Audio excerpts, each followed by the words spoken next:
Legally, that money no longer belongs to you. Look at your bank balance right now. It shows your money is safe. It shows your deposit is available. It shows a neat number on a screen. But here's the uncomfortable truth most people never hear. Your money is not actually sitting in your bank.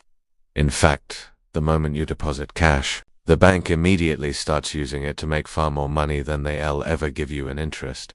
And the craziest part, they do this legally, they do this systematically, and they've been doing it for hundreds of years. Today, I'm going to show you how banks really make money from your deposits.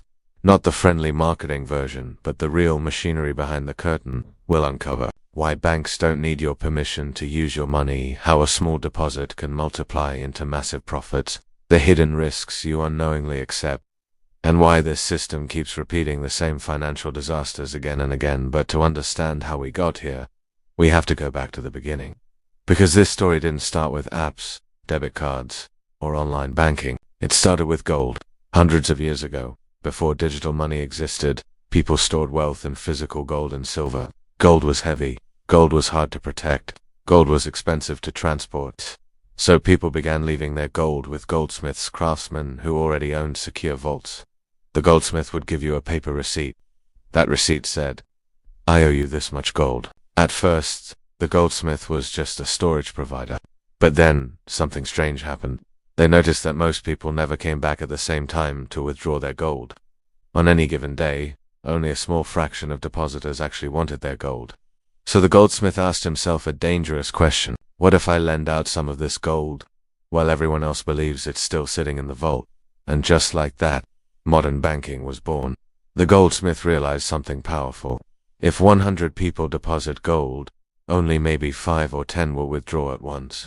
That meant he could safely lend out the remaining 90 as long as nobody panicked. So he began issuing loans using other people's deposits. He charged interest. Suddenly, the goldsmith was no longer earning money from storage fees. He was earning money from your money. And here's the key twist. The borrower would spend that gold would get deposited somewhere else. That second bank would lend it again. Now the same gold was being counted multiple times. This is called fractional reserve banking. It means banks only keep a small fraction of deposits in reserve and lend out the rest. From one original deposit, multiple loans are created. Multiple profits are generated. Multiple layers of risk are built.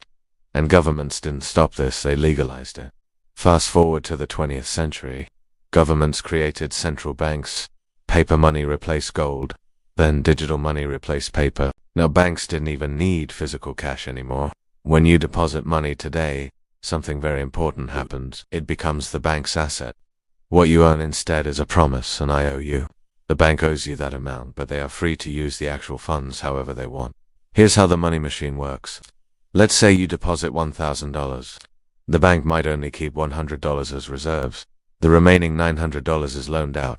That borrower spends it. Another person deposits that $900. Now the second bank lends out $810. That continues again and again. From your original $1,000. The banking system can create $8,000 to $10,000 worth of credit. Not real cash, but spendable money. This is how banks expand the money supply. This is how they grow profits without creating physical money. And this is why your deposit is far more valuable to banks than they ever admit. Now here's the real profit engine. Banks operate on something called the interest spread. They pay you 0.5%, 1%, maybe 2% interest on savings. Then they lend your money out at 6%, 10%, 20% on credit cards. Even higher on business loans. That difference is pure profit.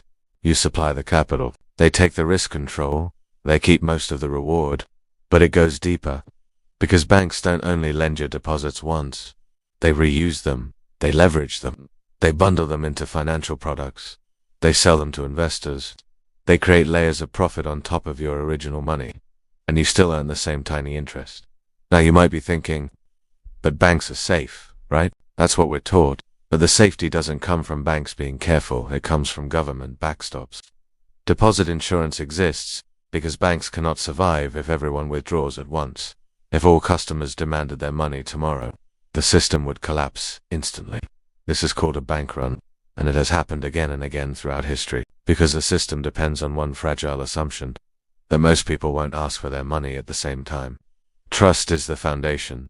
Fear is the enemy. By the early 2000s, the banking system had reached a new level of complexity. Banks weren't just lending deposits anymore, they were repackaging them. Your savings account wasn't just funding a mortgage, it was funding a mortgage that was bundled with thousands of others, sliced into pieces, stamped with ratings, and sold across the global financial system. This was the age of financial engineering, and it all started with one dangerous idea. What if we could remove risk by spreading it everywhere? Banks used depositor money to issue mortgages. Those mortgages were sold to investment banks, and investment banks bundled them into securities. Rating agencies labeled them safe. Pension funds bought them. Insurance companies guaranteed them. Everyone believed the system was stable, but it wasn't, because the entire structure still rested on the same fragile foundation. Deposits that were never meant to leave the vault but already had. Here's the chain reaction that most people never see clearly. 1. Depositors supplied cheap capital. Banks paid almost nothing in interest. 2. Banks chased higher returns. Lending standards were lowered to create more loans. 3. More loans meant more deposits elsewhere. Credit expansion exploded. 4. Risk was hidden, not removed. Financial products disguised fragility as stability. 5. When defaults began, trust collapsed. Homeowners stopped paying mortgages. Mortgage-backed securities lost value. Banks didn't know which banks were solvent. Interbank lending froze. Depositors began to panic. And suddenly, the illusion shattered. Banks didn't have the money. They never did. This is the part history books soften. In 2008, many of the world's largest banks were days, sometimes hours away from collapse. Not because they were unprofitable, but because depositors and institutions wanted their money back at the same time. The system couldn't handle it. Governments were forced to intervene. Trillions of dollars were injected into banks, not to reward them, but to stop total collapse. And here's the most important detail. Depositors weren't protected because banks were strong. Depositors were protected because governments printed money. Your safe deposit depended on emergency action. After the crisis, banks survived. Executives survived. But ordinary people paid the cost. Interest rates were slashed to near zero. Savings earned nothing. Asset prices soared. Those who owned assets got richer. Those who depended on wages and savings fell behind. Banks continued to profit from deposits, but now at an even larger scale. Why? Because low interest rates made deposits even cheaper. The same system survived. The same incentives remained.